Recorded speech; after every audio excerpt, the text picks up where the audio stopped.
مزید ویڈیوز کے لیے ہمارے چینل ہاؤس آف اسلام کو سبسکرائب کرنا نہ بھولیے۔ شکریہ۔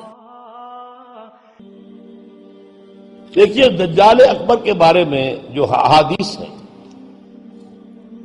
ایک بات تو یہ کہ وہ کانا ہوگا ایک آنکھ سے، اس کے ماتھے پر لکھا ہوا ہوگا کافارا، ہر مومن پڑھ لے گا چاہے پڑھا لکھا ہو یا نہ ہو۔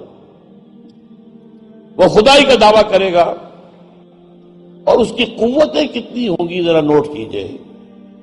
لا تزع قریۃ الا حبطھا فی 40 لیلۃ، مسلم شریف کی روایت ہے۔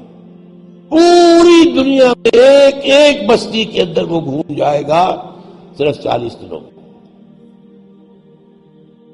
کیسی سواری اس کے پاس ہوگی، کیسی صورت والی سواری ہوگی، اب تو کچھ اندازہ ہے نا۔ آخر ہماری فضا میں ظاہر بات ہے ہمارے ہوائی جہاز 24 گھنٹے میں گزر سکتے ہیں مشرق سے مغرب تک۔ نمبر 2، اس کے 2 کانوں کے مابین 80 گز کا یا 80 ہاتھ کا فاصلہ ہوگا۔ اس کے گدھے کی ماں بین حافر ہمارے ہی حافر آخر مسیرت یومین و لیلۃ، اس کے گدھے کی ایک قدم اور دوسرے قدم کے درمیان ایک دن رات کے سفر کی مسافت ہوگی۔ اب ظاہر بات ہے اس کا گدھا کون ہے آج؟ ہوائی جہاز۔ ینادی بصوت لہ یسمع ما بین الخافقین، کنز العمال میں بھی ہے، مسند احمد بھی حدیث ہے۔ وہ آواز دے گا ایک ایسی آواز سے جس سے مشرق اور مغرب کے درمیان سب لوگ سنیں گے۔ ہو گیا کہ نہیں؟ بش کی تقریر سب سنیں گے نہیں؟ سخرت لہ انہار الارض واسارھا یامر السماء فتمطر والارض فتنبت، اس کے لیے تمام دریا اور پوری زمین مسخر کر دی جائے گی۔ وہ جب حکم دے گا آسمان کو بارش برسائے گا۔ مادر ذات اندھے اکمہا، اس کو ٹھیک کرے گا، کوڑی کو ٹھیک کرے گا۔ یہ حضرت عیسیٰ والے معجزے ہیں۔ یحیی الموتیٰ، مردوں کو زندہ کرے۔ آج جو ہے کلوننگ اس جگہ تک پہنچ چکی ہے کہ آپ کے والد کی قبر سے لاش میں سے کوئی تھوڑا سا ٹکڑا نکال کر والد بنائے جا سکتے ہیں۔ یہ دوسری بات ہے کہ ابھی بحث چل رہی ہے، ہیومن کلوننگ کی کھلی اجازت نہیں دی جا رہی، لیکن آ گیا۔ ایک آدمی کو چیر کر 2 ٹکڑوں میں بانٹے گا اور پھر زندہ کر دے گا۔ وَيَبْعَثُ مَعَهُ یا یبعث معه الشیاطین علی صورت من قد مات من الآباء والامہات والاخوان فیاتی احدهم الی ابیہ واخیہ فیقول الست فلانا الست تعرفنی، اس کے ساتھ شیاطین جن کا لشکر ہوں گے، اور ان کی صورتیں وہ بنا دے گا لوگوں کے مرے ہوئے ماں باپ اور بھائیوں کی سی، اور وہ آ کر کہیں گے دیکھو میں تمہارا باپ نہیں ہوں، پہچانتے نہیں مجھے، میں تمہارا بھائی نہیں ہوں، پہچانتے نہیں ہو مجھے، ارے میں تمہاری ماں نہیں ہوں، پہچانتے نہیں ہو، یہ خدا ہے، اس کو کرو سجدہ۔ عام کفر و الحاد۔ اور ایک بات جو سب سے اہم ہے، جو آج شروع ہو چکی ہے اور میں تفصیل بیان کر چکا ہوں، کائرو کانفرنس اور بیجنگ کانفرنس اور بیجنگ +5 کانفرنس، اور وہ بھی یونائٹڈ نیشنز کے تحت، آخر من یخرج الیہ النساء، آخر میں جو اس کی پیروی کے لیے نکلے گی گھروں سے وہ عورتیں ہوں گی۔ حتی ان الرجل لیرجع الی امہ وابنتہ واختہ وعمتہ فیوثقھا، یہاں تک کہ ایک بندہ مومن جائے گا دوڑ کر اپنے گھروں میں، اپنی ماں کو، بہن کو، بیٹی کو، بیوی کو باندھ کر جکڑ کر رکھنے کی کوشش کرے گا، اور وہ رسیاں توڑا کر اس دجال کے پیچھے بھاگے گا۔ وہ نقشہ ہے آج۔ ایک حکم پر یہ شیطان مشرف جو ہے ہمارے ہاں 30% سیٹیں سب عورتوں کے لیے مقرر کر دی. بھائی امریکہ تک میں نہیں ہے تو ان کی پیروی کر رہے ہو، وہاں بھی نہیں ہے. یہ ہم ان سے بڑھ کر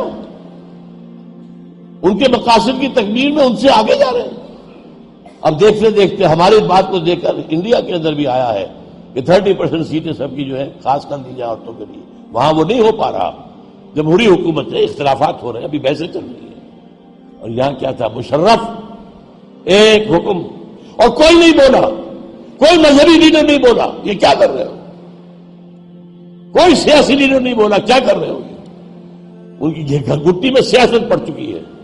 خطرہ یہ تھا کہ ہم نے اگر ایسی کوئی بات کی تو یہ الیکشن پوسٹ پون کر دے گا، اور الیکشن بڑا ہوا کا ایک عام طریقہ. بہرحال یہ دجالیت جو ہے، دجال اکبر یہ آنا ہے. یہ ہوگا کون، اس میں احادیث کے اندر اختلاف ہے. ایک واقعہ یہ بھی ملتا ہے کہ حضور ہی کے زمانے میں یہودیوں میں ایک بچہ پیدا ہوا ابن سیاد. وہ بڑا غیر معمولی قسم کی صلاحیتیں اس میں تھی. وہ اپنی پیٹھ کے پیچھے سے بھی دیکھتا تھا. وہ سوتا تھا تو اس کا دل نہیں سوتا تھا، وہ پوری طریقے سے اس کے حواس جو ہیں وہ بیدار رہتے تھے. تو حضور نے اس کے کچھ حالات وغیرہ کا باقاعدہ مشاہدہ کیا، یہ سوچتے ہوئے کہ شاید یہی دجال بن جائے. حضرت عمر نے کہا بھی کہ آپ مجھے حکم دیں میں اس کی گردن اڑا دوں. فرمایا نہیں، اگر تو یہ وہ ہے تو اسے قتل کریں گے عیسیٰ ابن مریم، تم قتل کرنے والے نہیں ہوں گے. اور اگر یہ وہ نہیں ہے تو خام کا ناحق خون کا جو ہے تمہارے اوپر الزام آ جائے. پھر ایک صحابی رضی اللہ تعالی عنہ تمیم داری، وہ عیسائی تھے، اسلام لائے تھے. وہ کسی بحری سفر پر گئے تو طوفان جو ہے ان کے جہاز کو لے کر ادھر ادھر کئی ایک مہینے تک، اس سے بھی زیادہ، موج ادھر لے گئی پھر ادھر لے گئی پھر ادھر لے گئی، حتیٰ کہ ایک جزیرے میں جا کے ان کا اترنا ہو گیا. وہاں کوئی نہیں تھا، غیر آباد. اندر کچھ گئے تو انہیں ایک عجیب سی مخلوق نظر آئی، جساسا، کہ نہ اس کا پتہ چلتا تھا منہ کدھر ہے دم کدھر ہے. اس نے کہا تم کیا کرنے آئے ہو؟ دیکھو فلاں صومعہ ہے، ذرا ادھر جاؤ، گھنا جنگل ہے، وہاں جو ہے ایک صومعہ ہے، چرچ ہے، اس میں ایک آدمی تمہارا انتظار کر رہا، جاؤ. وہاں گئے تو دیکھا کہ ایک بہت قوی ہے، بہت لمبا چوڑا، رسیوں میں اور چینز کے اندر جکڑا ہوا انسان، انسانی شکل. اور اس سے پھر مکالمہ ہوا، کچھ سوالات کیے، کیا بحیرہ گلیلی میں پانی ہے؟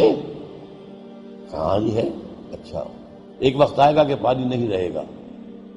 حضرت عیسیٰ علیہ السلام کی آمد کے بعد جب یاجوج ماجوج آئیں گے تو یہ سارا پانی پی جائے، کوئی قطرہ نہیں بچے گا.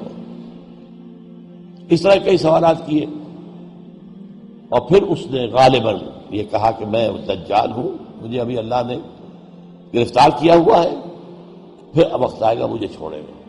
ایک روایت یہ ہے جب حضرت آئے تمیم داری تو حضور نے پھر اعلان عام کرایا، مسلمانوں کو جمع کرایا اور انہیں یہ سارا تمیم داری کا واقعہ سنایا. یہ بھی ہے. تو اب یہ کہ اس کے بارے میں یقین کے ساتھ فیصلہ کرنا کہ وہ کون ہوگا، میرا گمان یہ ہے کہ وہ وہی ہے جو ابھی اس صومعہ میں قید ہے، لیکن وہ کوئی جن ہے، انسان نہیں. عزازیل جو شیطان لعین ہے، اس کا کوئی بڑا جنرل ہے، جو کہ آخری وقت میں آخری امتحان کے لیے انسانوں کے اللہ تعالیٰ کی طرف سے اس کو چھوٹ دی جائے گی. اور یہ ہوگا حضرت عیسیٰ علیہ السلام کا جو حکومت کا دور ہے 40 برس، اس کے آخر، اور اسے بھی پھر حضرت عیسیٰ علیہ السلام ہی قتل کرے. لیکن اس سے پہلے یہ ہے کہ اتنی بڑی ہوا چل چکی ہوگی کفر اور الحاد کی، اور جو ہے زوال آ چکا ہوگا، کہ پھر حضرت عیسیٰ کا انتقال ہونے کے بعد کچھ ہی عرصے کے بعد اللہ تعالیٰ خاص ہوا بھیجے گا کہ جن کے دل میں بھی ایمان ہے ان کی جانیں بڑی آسانی سے سہولت سے نکل جائیں گی. اب دنیا میں صرف کافر، فاسق، ملحد، مشرک، گناہگار لوگ رہ جائیں گے. ان پر قیامت کی ہولناک جو زلزلہ ہے یا ایھا الناس اتقوا ربکم ان زلزلۃ الساعۃ شیء عظیم یوم ترونها تذهل كل مرضعۃ عما ارضعت وتضع كل ذات حمل حملها وترى الناس سکارى وما هم بسکارى. یہ جو سختیاں ہیں یہ کفار پر آئیں گی، اہل ایمان پر نہیں آئیں گی. اب یہ ہے میرے اور آپ کے لیے انفرادی سطح پر تو فیصلہ کیجئے، ہم اپنے اندر سے دجال کو نکالیں. محبت اللہ سے، دنیا سے نہیں. طلب آخرت کی، دنیا کی نہیں. فکر روح کی، جسم کی بھی کرو لیکن اس کی عملاً کرو. اور وہ نظام قائم کرو جس میں حقیقت اللہ کی ہو، جس کے معاشی نظام میں سے سود اور جوئے کو نکال کر باہر کر دیا گیا ہو. معاشرہ وہ ہو جس میں عفت و عصمت کی ویلیوز ہو، شرم اور حیا کی ویلیوز ہو، خاندان کا ادارہ مضبوط ہو. یہ سارا کام اجتماعی سطح پر، اور خود اپنے ایمان کو اتنا مضبوط کرو کہ اگر ہماری اپنی زندگی میں وہ دجال اکبر کے آنے کا وقت ہو جائے تو ہم اس کی سختیوں کو جھیل سکیں، برداشت کر سکیں، ان امتحانات میں سے گزر سکیں اور ایمان کے اوپر ثابت قدم رہ سکیں.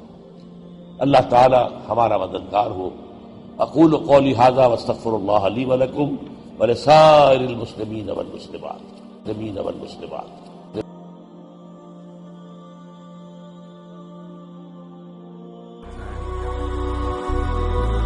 هي الحلقات تحفظني بآيات من القرآن، هي الحلقات تملأني بحب المصطفى العدنان، هي الحلقات تحفظني بآيات من القرآن، هي الحلقات تملأني بحب المصطفى العدنان وأخلص